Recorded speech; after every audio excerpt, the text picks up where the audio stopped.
America का ख़त्म हो ही गया था, बोले कम हो गया, हाफ हो गया, कितना बच गया है, थर्ड और पेट्रियटर का।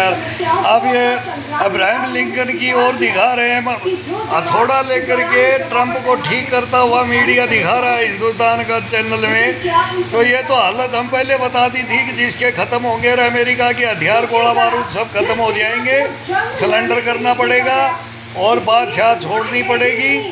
अब हिंदुस्तान का पीछा कर लिया है, अभी इनको अपना तो खुद सिपाहियों बोले। हमारा मीडिया ये बोल रहा है, हमारा मीडिया अब आकर के ये इनको युद्ध का पता है, ये बताते हैं कि सेना का सेनापति सेना के जवानों से है। अब इनकी अकल आ रही है, ये हम नोएडा में बताने जाते हैं कि हम सेनाओं के जवानों के साथ में ये हमारे वाले भेड़िए क्या करते हैं। अब ये भेड़िया कौन बनेगा इसके अंदर वो मालूम लग जाएगा। नहीं तो अभी तो इनके पानी बाथरूमों की हालत बोला ये हो रही है, काई लग गई है अब्राहम लिंकन में, और खाने की भी नौबत आ रही है। और 10 महीने हो गए कि 9 महीने हो गए घर नहीं गए हैं। अरे थोड़ा सा इराक युद्ध के अंदर तो बुश से पूछो, वो पंजाब केसरी के अंदर देते थे, हम तो न्यूज़ देखते थे फौज के अंदर जब हम भी हिंदुस्तान में लड़ते थे, सेक्स वर्कर भी मांगेंगे। अभी ये अमेरिकी सेना है, ये थोड़े से युद्ध में अटकते ही इराक के रेगिस्तान में सेक्स वर्कर तो इनको बाल्टियों से निलाती थी, और ये युद्ध लड़ रहे थे सद्दाम हुसैन से।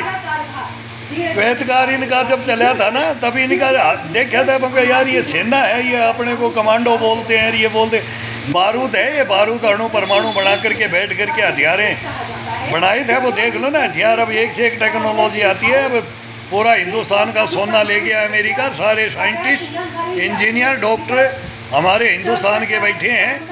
अगर हिंदुस्तान के सारे अगर हिंदुस्तान में आ जाएं तो अमेरिका खोखला है, हिंदुस्तान का सोना खरीद ले जाता है। अब नरेंद्र मोदी ने कल IIT से किया है ना, तो बोला ये पैकेज कितना मिल रहा है, 30 लाख का, बोला 60 लाख 65 लाख अमेरिका फिर ले जाएगा। बोला इधर आ जाओ, तो गूगल में इनमें किसी में देखो सारे साइंटिस्ट देखो और इंजीनियर देखो, डॉक्टर देखो, और फिर हमारे पे ये ट्रंप टैरिफ लगा रहा है, खुद फंसा हुआ है, मारा जाएगा। तो अमेरिका हिंदुस्तान के साथ में टीच कर रहा है, तभी तो रूबियो बात कर रहा है अमेरिका। मोदी से रूबियो बात कर रहा है। कल ही हम देख रहे थे यार, इधर तो टैरिफ ये पास कर रहे हैं,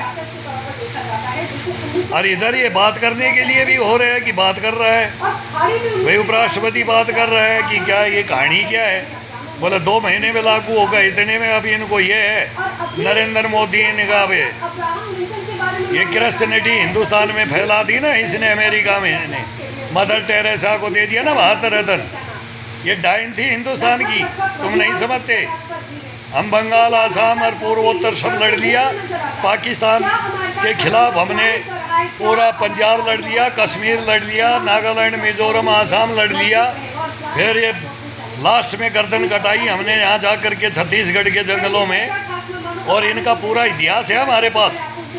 ये क्या खेल खेल रहे हैं, ये अमेरिका हिंदुस्तान को हिंदू राष्ट्र नहीं रहने देगा, हिंदू राज्य भी नहीं रहने देगा। तो राष्ट्र की देश की बात कर रहे थे, थोड़ा दिन और रुक जाते ना। ये तो दुर्भाग्य था कि अटल बिहारी वाजपेयी जाना था, फिर कोमा में जाना था, मनमोहन सिंह आना था, बकवास एक परमाणु समझौता कर दिया, और उस समझौते के ऊपर लट्टू होकर के पूरा जाल फैला दिया, पूरा हिंदुस्तान के अंदर बर्बाद कर दिया हिंदुस्तान को इन्होंने। तभी तो इनका सर्वनाश हुआ है कांग्रेस का, बहुत गलत नीतियाँ चल गई इनकी। हम भी कांग्रेसी थे, आयरन लेडी के हम फैन बोलते हैं, नेहरू के भी फैन हैं, गलतियाँ सभी की हैं, ये बार बार बोलते हैं। हम किसी के नहीं, मनमोहन सिंह के हैं, विदेश मंत्री था तब, प्रधानमंत्री था तब, नहीं वो हमारा हत्यारा है गया। अब हम उसको ऐसे ही बोलेंगे नहीं, हम गालियाँ भी दे देते थे पहले, आमने सामने होने की भी बात कर लेते थे, लेकिन आत्मा भगवान उनकी अमर बोलता है ना, अमर आत्मा परमात्मा शांति दे उनको। हमारे तो हत्यारे हैं, लेकिन हत्या होने के बाद में हम नहीं बोलेंगे। अगर जो देश ही छोड़ गया, नहीं तो मनमोहन सिंह को मैं बोलता था, मनमोहन सिंह इस कांग्रेस को बता दे तेरे काले कारनामे क्या इज्जत रखी है इन्होंने। और ऐसे ही अब वो राजा ही ऐसा कर रहा है, तो वहाँ ट्रंप आ गया, हमारे मनमोहन सिंह आ गया हिंदुस्तान में। हमारे अटल बिहारी वाजपेयी आया, नरसिम्हा राव आया तो क्या हुआ, फिर चंद्रशेखर आया तो सोना धर गया, फिर उधर चौधरी चरण सिंह आया तो सीआरपीएफ की 2 यूनिट ही तोड़ गया खुंदस में। ऐसे कोई प्रधानमंत्री थोड़ी होते हैं। फिर एक अब लाल बहादुर शास्त्री आया तो उसको वैसे समझौते में गोट करके मार दिया। नहीं, जय जवान जय किसान का नारा, जय विज्ञान का। फिर अटल बिहारी वाजपेयी लाया और एपीजे अब्दुल कलाम को लाया फिर। और पहले हिंदुस्तान में हिंदू मुसलमान क्या था और आज क्या है, ये दोनों पार्टियों का कसूर है, मेन कांग्रेस का है। बीजेपी को तो मालूम था कि ये दे नहीं सकते वोट मुसलमान हमारे को, और ये बेवकूफ़ हमारे जो मुसलमानों को भड़काने वाले हैं ना, ये आते इनमें हिंदुओं की पार्टी हो या हिंदुओं की पार्टी बोल दो, आरएसएस की बोल दो, बजरंग दल की बोल दो, स्वयं सेवक संघ बोल दो कि नरेंद्र मोदी को, वाजपेयी को, ये तो इतिहास रहा है हिंदुस्तान का। तो ये अपनी अब सारी कांग्रेस थी, मुलायम सिंह ने मुसलमानों को ले लिया, लालू ने ले लिया, ममता ने ले लिया, केजरीवाल ने ले लिया। अब उधर जाकर के बाल ठाकरे के बेटे भी वो भी चले गए। पूरा हिंदुस्तान में एक फारूक अब्दुल्ला बैठ गया, राज कर रहा है। और तुम रो रहे हो नरेंद्र मोदी को मार दो, नरेंद्र मोदी को मरवा दो। केजरीवाल तो सरेआम बोल रहा है कि नरेंद्र मोदी को, भाई शिक्षा मंत्री का थोड़ी हो, प्रधान का इस्तीफा के लिए आए थे, बोले तो नरेंद्र मोदी को टेकने आए थे। ये बातें हो रही है, ये संजय सिंह की भाषा, ये क्या, ये बात करो हमारे से, एक दफ़ा इनसे बात कराओ, इनके काले कारनामे बताते हैं। इनका चिट्ठा है दिल्ली का, दिल्ली पे तो दिल्ली से तो इनको लात मार के निकाल दिया, अब इनको निकालेंगे। अब ट्रम्प को भी भगता हुआ दिखा रहे हैं, टाई उड़ रही है, बोला रेस लगा ले बच के नार, कैसे बचेगा। अब उधर भी बोल दिया है कि वो जो अंडरग्राउंड बोला व्हाइट हाउस में क्या बना रहा था, वहाँ की कोर्ट ने भी बोल दिया है कि ये अकेले का ऑर्डर नहीं चलेगा। तो अमेरिका भी अब ट्रम्प को खींच रहा है, ट्रम्प अमेरिका को कर दिया काम, अमेरिका का 100% हो गया, अब लड़ना ही लड़ना पड़ेगा। अब ईरान के साथ थोड़ा प्रोडक्शन हो जाएगा तो फिर मारेगा मिसाइल, और ईरान मारेगा, पूरी तैयारी कफन बांध करके बैठा है। इजराइल यहूदियों का सर्वनाश करूँगा, ये प्रण है। हिजबुल्लाह हमास होती के अरब में खलीफा का राज होगा तो ट्रम्प का बादशाह रहेगा, तो फिर ग्राउंड में लड़ना ही पड़ेगा। क्यों मिन्नतें मांग रहा है, कितना युद्ध हो गया, क्या ड्रामा, ये ड्रामा देख रहे हैं। वो टॉम होकर वो सब खत्म होगी, पैट्रियट थार्डर वो सब गए, वो मिसाइलें बची नहीं, इंटरसेप्टर बचे नहीं। अब लड़ाई कैसे करे, अब अरब को मारेगा ईरान, अमेरिका के जितने अड्डे हैं सबको देख रहे, धुआं कर रहा है। और फिर अब चाइना पे तुरंत वो 27 का वो भी नहीं देखेगा चाइना, वो ताइवान पे टेक देगा।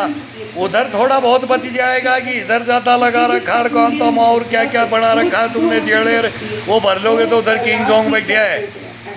और हिंदुस्तान मजा लेगा, हिंदुस्तान अपना, हिंदुस्तान के घंटी फंसा रहा था अमेरिका, ये तो नाटो में लेना चाह रहा था अमेरिका, तो हिंदुस्तान को यूरोप भी लेना चाहता है। लेकिन हम रूस को नहीं छोड़ सकते, सब कुछ छोड़ सकते हैं। बिग ब्रदर है, व्लादिमीर पुतिन पीढ़ी the great jar bomb.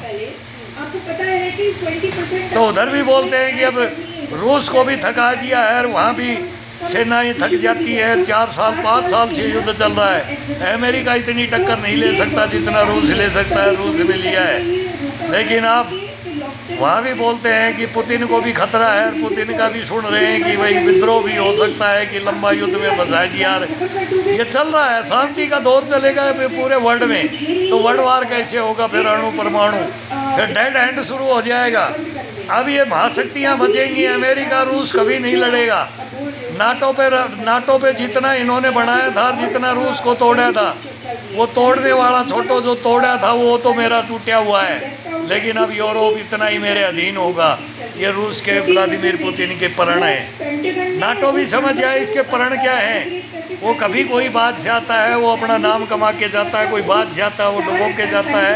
Zelensky काले अक्षरों में लिखा के जाएगा। 5 साल से मैं फेसबुक पे, तो मैं 5 साल से था, मैं बोलता हूँ ये क्यों झाड़ के पेड़ पे चढ़ा जेलेंस्की, कहाँ टक्कर लेने के लिए, कहाँ हिटलर को कैसे रोका था ये समझ नहीं आया। एक ही था, फिर बोला मेरे बाप दादा तो हमारे भी लड़े थे, 3 युद्ध लड़े। दो जीते एक हारे, लेकिन तीनों हार गई। ये हिंदुस्तान है मेरे भाई, इतिहास लिख के बैठे हैं सब। तुम्हारा वर्ड इतिहास है, तुम जो करोगे वो हमारे को पहले ही मालूम है कि क्या होगा। अब हिंदुस्तान के साथ में तुम सोचोगे रूस से तेल नहीं ले, रूस को तेल नहीं दे, हम दे भी रहे रिफाइंड करके दे रहे। हमें यूक्रेन के भी हैं लेकिन हमारे को आने नहीं देना चाहते। तुम पाकिस्तान को समझौते में बीच में लाते हो, हिंदुस्तान में लाते नहीं। तुम ये हमारी गले में फांस डाल रखी थी है, मैं ये आज तक डाल रखी है, और अभी भी से मेरी पाकिस्तान को लेके हिंदुस्तान के आज तक हमारे को सीढ़ा पानी नहीं पीने दिया अमेरिका ने, पाकिस्तान को भड़का करके। हमारे को क्या समझाओगे अमेरिका? तो मैं बोलता हूँ अमेरिका को तो कभी विश्वास करना ही नहीं। ये तो पीठ में छुरा घोंपता है, जैसे हिंदुस्तानी ऑफिसर पे हमारे ब्रिगेडियर जनरल हमारे जवानों के घोंपते हैं, वही ये हिंदुस्तान के घोंपता है। इनमें कमी नहीं है, तब हम बोलते हैं ये काले रह गए और वो गोरे इनको रगड़ गए। तब ये इन्हीं के कानून रूल रेगुलेशन सब टोटल, कोई परिवर्तन नहीं है, कोई लोकतंत्र संविधान नहीं है, जिसकी लाठी उसकी भैंस है। और ये वर्ल्ड वार अब है और हिंदुस्तान में भी देखेंगे। अनिल कांबले, ओ डीआईजी ब्रिगेडियर अनिल कांबले, ओ भिखाऊ सिंह आजा, मर्द है। मर्दों वाली बात हुई थी ग्राउंड में, केवल हिंदुस्तान के जवान की बात मैं वो पूछना चाहता हूँ, ये सच है कि ये झूठ है? बस कसम भगवान की तुम फांसी के लायक हो। इस हिंदुस्तान की मिट्टी को लजाने के लिए हिंदुस्तान में वर्दियाँ पहन करके तुम ब्रिगेडियर जनरल बनते हो। तुम्हारे को माफ़ करवा दूंगा हिंदुस्तान से, मैं कर दूंगा, लेकिन सच बता दो आगे ये हम हिंदुस्तान के जवानों के साथ क्या करते हैं, बस इतना ही बता दो बस। और हमारे को नहीं चाहिए, तो हमारे को कफन मिल जाए और हम आराम से अपने प्राण त्याग दें इस हिंदुस्तान में, वो विनती करते हैं हम इस देश से। ये बोल लेंगे हम अंतरात्मा से, तुम्हारे को तब शर्म आएगी, आओगे, ये लाएंगे हमारी संस्था। ये मैं बोलता हूँ प्रधानमंत्री नरेंद्र मोदी लाए, राष्ट्रपति मुर्मू लाए, रक्षा मंत्री राजनाथ सिंह लाए, गृह मंत्री अमित शाह लाए, सबसे हमारा हम इन्हीं के अधीन सेंट्रल के हैं। ये air force, navy, CRPF, ITBP, CISF, ये कोई हो वर्दी, इसमें इधर उधर की बातें ना हो, गद्दारों की बातें हो और ग्राउंडों की बातें हो, और ग्राउंडों में रैंकों को लात मारी हो, ग्राउंडों में पेट पे लात मरवाई हो, मतलब पेट पे, पीठ में छुरा, गर्दन कटाई हो, वो बात करे हमारे से। हिंदुस्तान का खा करके हिंदुस्तान की गुलामी फिर ले जाने, गुलामी की दौर पे ले जाने की बातें करने वाला, वहाँ बचाना था तो वहाँ जाओ, ग्राउंड में बचाने के लिए क्यों नहीं आए? ग्राउंड में खड़े क्यों नहीं होते हो? ग्राउंड की बातें क्यों नहीं बताते हो? हिंदुस्तान में पकड़ते क्यों नहीं इन भेड़ियों को? ये अफसर महस में मीटिंग करते हैं, पार्टियां करते हैं, हथियार लुटवाते हैं, जवानों को मरवाते हैं। ये उग्रवादियों को फुफ्फा बोलते हैं, इसमें लिखा है, मैं नहीं बोलता हूँ। ये कोई बोले कि मैं बोलता हूँ, मैं नहीं बोलता हूँ। ये फुफ्फा मामा जीजा बनाते हैं, ये इनमें है। ये 4 पन्ने नहीं पढ़ सकता हिंदुस्तान। और ये चीफ जस्टिस के अंधे कानून, वो पट्टी खोल के गए, वो गलत खोल के गए, नहीं खुली है वो पट्टी, दिखाने के लिए पट्टी खोली है। इनको ये अधिकार किसने दिया? ये किसने दिया किसी की भी हत्या करने का? इनको अधिकार सुप्रीम कोर्ट ने दे रखा है और उन अंग्रेजों ने दे रखा है, काले कानूनों ने दे रखा है। आओ लेकर के आओ, बहस करो, बात करो, हिंदुस्तान में सुधार कर लो, सुधार कर लो। नहीं तो ये ड्रैकुला आ गए ना, हम बड़े कॉकरोच हैं, बहुत खतरनाक भी हैं। इस हिंदुस्तान के लिए ऐसे नहीं मरे, हमारे को कोई रोक भी नहीं सकता। अगर आ गई तो पता भी नहीं लगेगा किधर से आ गई। जैसे नरेंद्र मोदी बोलता है ना, हम ऊपर से चले गए। हनुमान जी जानते हैं ना, तो हम ऊपर से भी, नीचे से भी, जल से भी, थल से भी, नभ से भी जा कर के अटैक कर सकते हैं। लेकिन हिंदुस्तान की बेइज्जती नहीं करवाना चाहते, ये ड्रामा नहीं दिखाना चाहते। लेकिन करे क्या? ये देश गूंगा बहरा है, भ्रष्टाचारी, देशद्रोही, गद्दार और मीर जाफर जयचंदों का है। इसमें कोई सुनवाई नहीं है, कोई नहीं, कोई नहीं।